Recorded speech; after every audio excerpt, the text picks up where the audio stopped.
You can bet your butt that in our light piston aircraft, it's going to feel quite a bit more than that.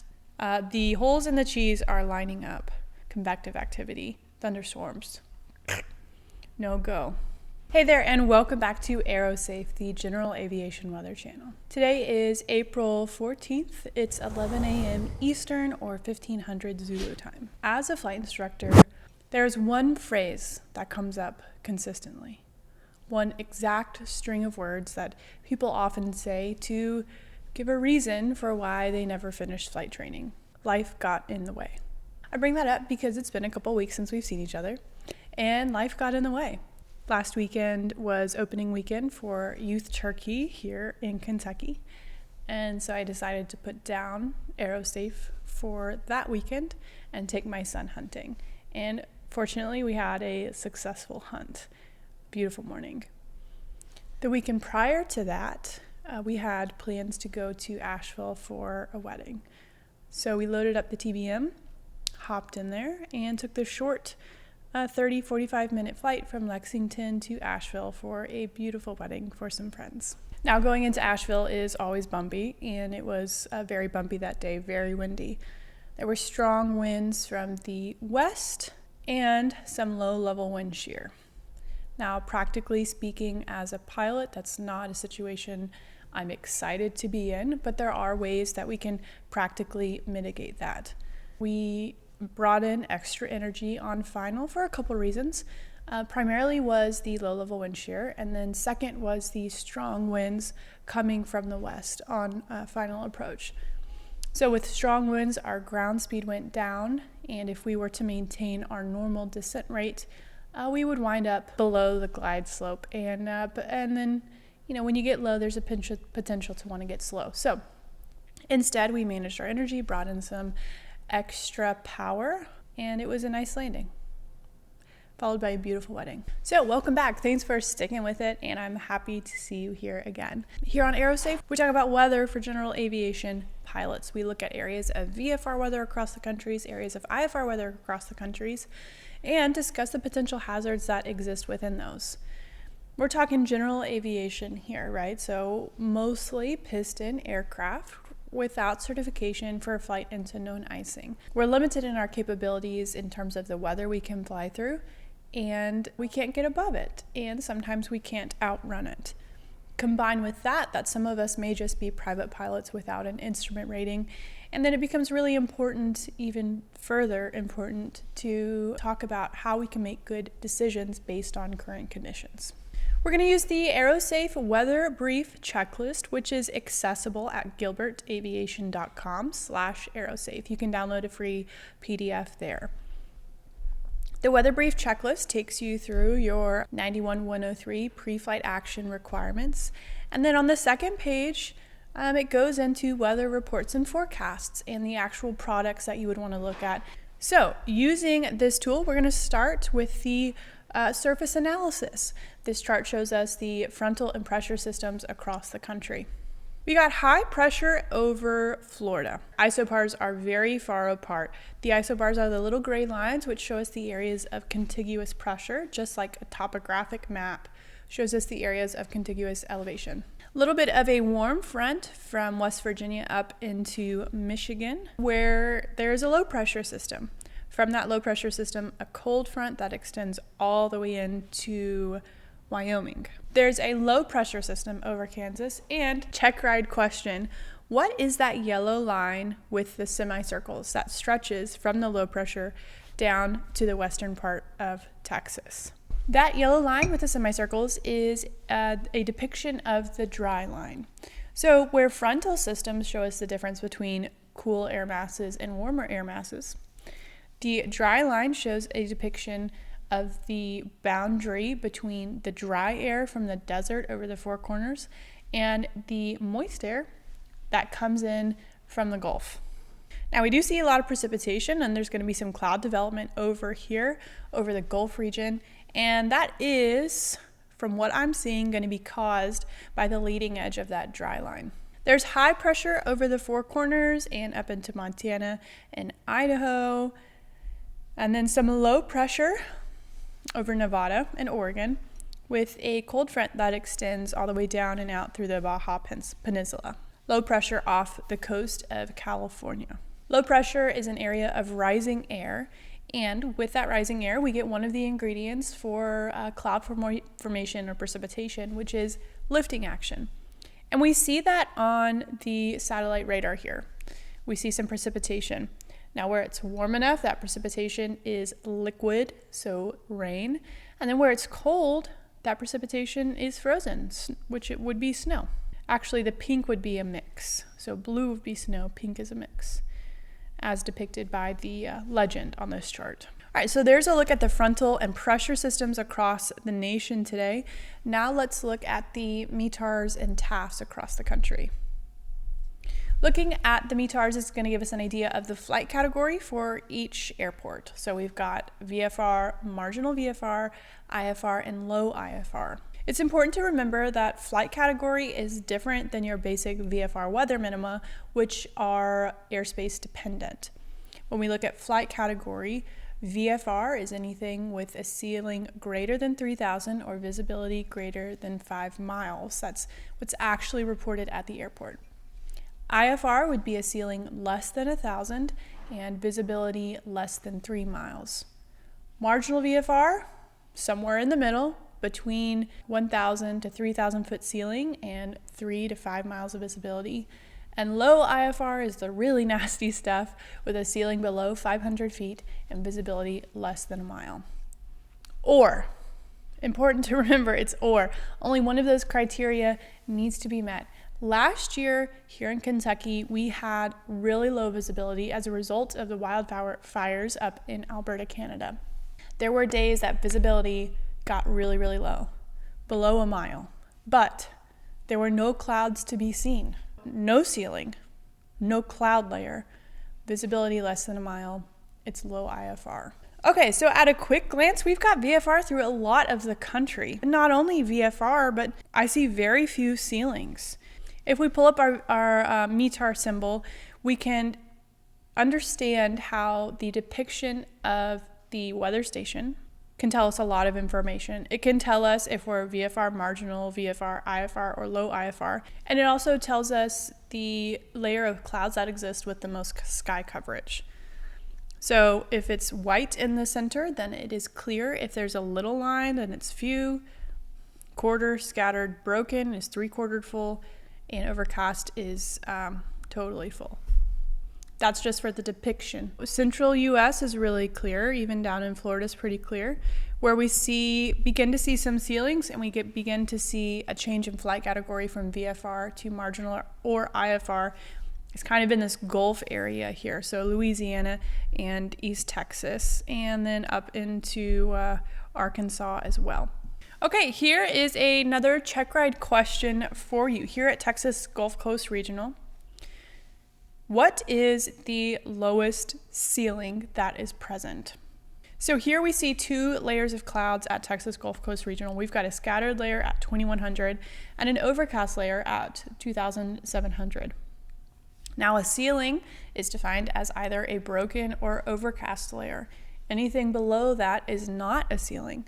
And when we talk about flight category, VFR, marginal, IFR, and low IFR, it's all about ceiling. So only those layers which are broken or overcast. That being said, the lowest ceiling here at Texas Gulf Coast Regional would be the overcast layer at 2,700. That scattered at 2,100 is not a ceiling and therefore not playing a role in the category being reported as marginal VFR here. It could be very easy to see, okay, flight category is VFR, but maybe there's a layer of few clouds at 500 feet. And that would have to come into your personal minimums in terms of, are you instrument rated? Are you current? Are you proficient? Is the few layer going to deteriorate, as in move into a scattered, broken, and then overcast? Or is it predicted to go away? Is it a true few layer when you look outside? Do you see holes in which you can make your way through the clouds? And do you feel confident in your ability to descend back below them if necessary? So those are all the things that you have to ask yourself and answer them in a conservative, safe way to mitigate risk so that you don't wind up in a cloud with spatial disorientation, close to the ground. So we've got all these ceilings and precipitation over in the Gulf region, which again, from what I'm seeing, is going to be caused by the dry line. The other area where we have some IFR weather going on is off of the coast of California and Oregon and into Nevada. That's going to be caused by that low pressure system that we saw off the coast of California. Red Bluff, California, 7 miles of visibility. There is rain scattered at 700, broken at 14, and overcast at 32. This is a special observation, which means that there was a change that they needed to update the ATIS for. Typically, they update an ATIS every 55th minute on the hour, but if there's a significant enough shift in the weather, they will report that, re-record the ATIS, and send it out. This is an example of what we were just talking about. That flight category is about ceiling. So we have a scattered layer here at 700, broken at 1,400, overcast at 3,200. In this instance, what is the lowest ceiling? The broken layer at 1,400 is the lowest ceiling, but they're scattered at 700. So while this is reporting marginal VFR, for practical purposes and decision making, I would consider this IFR. From an FAA definition, it's not, of course. So important to be mindful the separation of those two things. A marginal VFR day, I've done lots of flights on marginal VFR days in the pattern as a VFR pilot. But you can't just see a blue dot and go, okay, well, I can go flying. You've got to ensure that you can maintain your cloud clearance requirements. And it would be hard to do on this day. Not to mention, there's a lot of rain going on. And I would bet there's probably some air mets in this area. Other area where we do have ceilings is up in the northeast over the state of New York. Albany is reporting few at 55, few at 9,000, few at 15, overcast at 25,000. It is predicted that those ceilings are going to come down and we'll get some rain showers there in Albany. By the end of the day, we're going to have overcast clouds at 4,000 CB, cumulonimbus, convective activity, thunderstorms. No go. So for the most part, we've got VFR across a lot of the country. We've got IFR down in the Gulf. We've got IFR areas in California and IFR areas in New York. Now we're going to take a little bit of a deeper dive. We're going to look at SIGMETs and airmets and look at any potential hazards that could be existing in these areas. So here on 1-800-Weather Brief, I like to go to the interactive map and just pull up our, we'll start with SIGMETs. We've got a convective outlook over the state of New York and a couple of convective SIGMETs. We've got areas of thunderstorms moving from 280 at 60 knots, tops to flight level 390. Depending on your direction of travel, it may be difficult to outrun the storm here at 60 knots. Similar thing here, 280 at 55 knots, tops to flight level 370. No SIGMETs down in the Gulf Coast area, but we did have one up here in Oregon. So we've got a convective outlook and then a couple of SIGMETs. Area of thunderstorms moving from 060 at 20 knots, tops to flight level 280, and very similar 080 at 15 knots. So we've got SIGMETs in the Northeast, SIGMETs in Oregon. I'd stay away from those areas. Next thing we'll look at is airmets. I like to look at the airmet Zulus and the freezing levels first. In those two areas that we just talked about, there are also airmet Zulus. Airmet Zulus are for freezing or icing. Up in New York, we've got the bases of this airmet Zulu are between 4,000 and 9,000 and tops at 210. So in that area, there are also mountains. So we saw earlier that the ceilings are actually pretty high with those storms and that rain, but the freezing level is at or below those ceilings, which would mean that as an instrument pilot, if you were to fly into clouds, it's very likely you would encounter some icing. As light piston pilots, we do not have the capability to fly into icing. And those of us who do maybe have the weeping wings, that is used more to mitigate an inadvertent flight into icing conditions, which should never happen, just like inadvertent VFR into INC. But it's used to get you out of a bad situation, not put you in one. On the West Coast, Kind of similar here, but actually lower. We've got freezing level somewhere between the surface and 8,000 for both of those. That one's actually a little bit lower. So same story here as an instrument pilot. If you were flying in the west coast and got into a cloud, very likely you would encounter icing. No-go situation. We'll look at AirMets Sierras next. These are AirMets for areas of IFR weather or mountain obscuration. Just like we talked about up in New York, we've got mountain obscuration, which means that there's low visibility around mountainous terrain. In New York, we've got thunderstorms, mountain obscuration, icing AirMet. The holes in the cheese are lining up. And there's an IFR AirMet over Texas and Louisiana. Mountain obscuration and IFR across the west coast as associated with those low pressure systems. So same thing over here. Mountains, IFR, icing, convective, forgot that one. Convective, no go. AirMet Tangos, T is for turbulence, but this includes low-level turbulence, high-level turbulence, sustained surface winds of 30 knots or greater, and low-level wind shear. Green AirMets here depict areas of high-level turbulence, which is at flight level 180 or higher. Doesn't necessarily pertain to us, but does give us a good idea of the overall stability of the atmosphere. The yellow AirMets are for low-level turbulence. That is really odd. It's reporting as a low-level turbulence, but it says base at 16, tops at 34. That is weird. Low-level wind shear in Ohio, stretching northeast. Airspeed loss or gain of 20 knots or more below 2,000 feet. And then there's also a low-level turbulence from the surface to 6,000 across all of the Appalachians. So in those same areas where we talked about convective thunderstorms, IFR, icing, now we also have low-level turbulence and some low-level wind shear. So odds are not looking good for you guys in those areas. We'll look briefly at some PIREPs. These are pilot reports. They are the only thing that give us actually up-to-date information about the conditions that are really going on in the sky. And wouldn't you know that most of the PIREPs we see are in those areas that we've looked at in California, New York, and in the Gulf Coast region. When they're outlined in red, that means they're urgent. This was a Learjet 40. They had light to moderate turbulence from the surface to 4,000. And in the remarks, they said low-level wind shear plus or minus 10 knots. This one is a 172, moderate to severe turbulence. We see some icing and turbulence AirMets in New York and icing here in Texas. Over here in California, we see turbulence and icing AirMets. Turbulence are indicated by the little mountain, and then icing is indicated by the trident. The number of lines indicates the strength of the icing. These are not super bad, but icing at all is no good in our airplanes.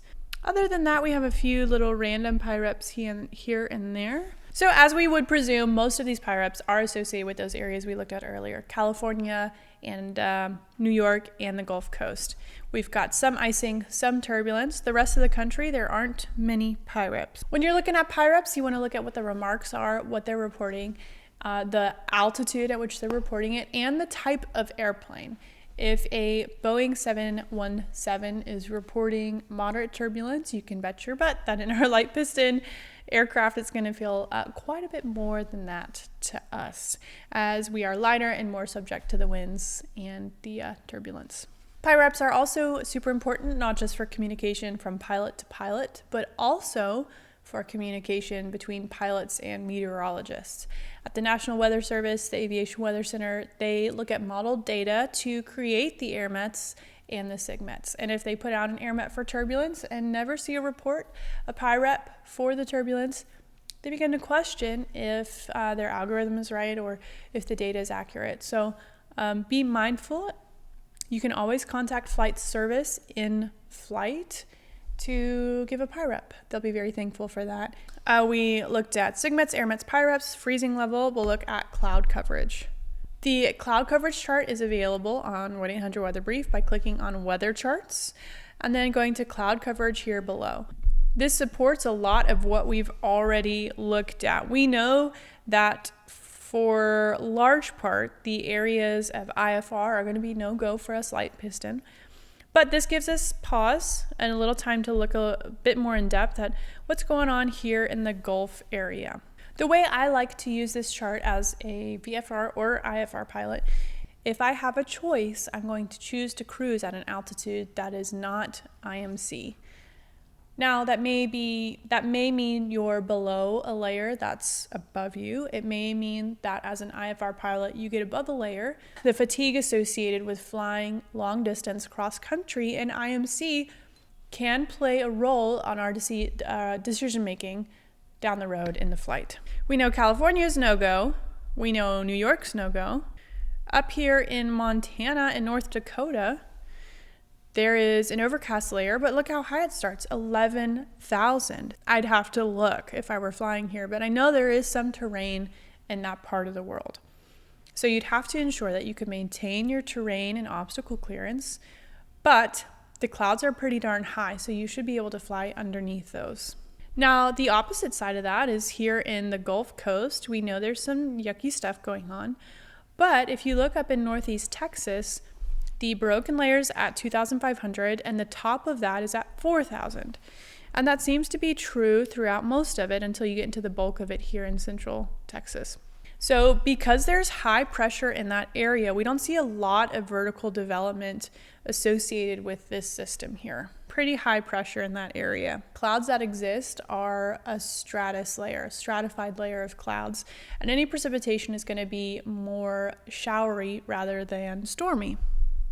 So that being said, we've got a somewhat low layer, but the tops are also low. As an instrument pilot, this is a situation where I would feel super comfortable filing IFR, getting above the clouds, and going to a destination that was better weather. A broken layer at 2,500 is well within my personal minimums for instrument flying, and that seems to be the bottom of the layer throughout that whole area. So that's great. I don't see anything of concern in terms of convective or icing. If you're in that area, this would be a good time, if your instrument current, to shoot some more approaches and maintain your currency and build some proficiency. If you don't have a whole lot of time in IMC, I would heavily encourage you to take a flight instructor with you for that. But this is a perfect opportunity in that area to build some actual instrument time and shoot some approaches.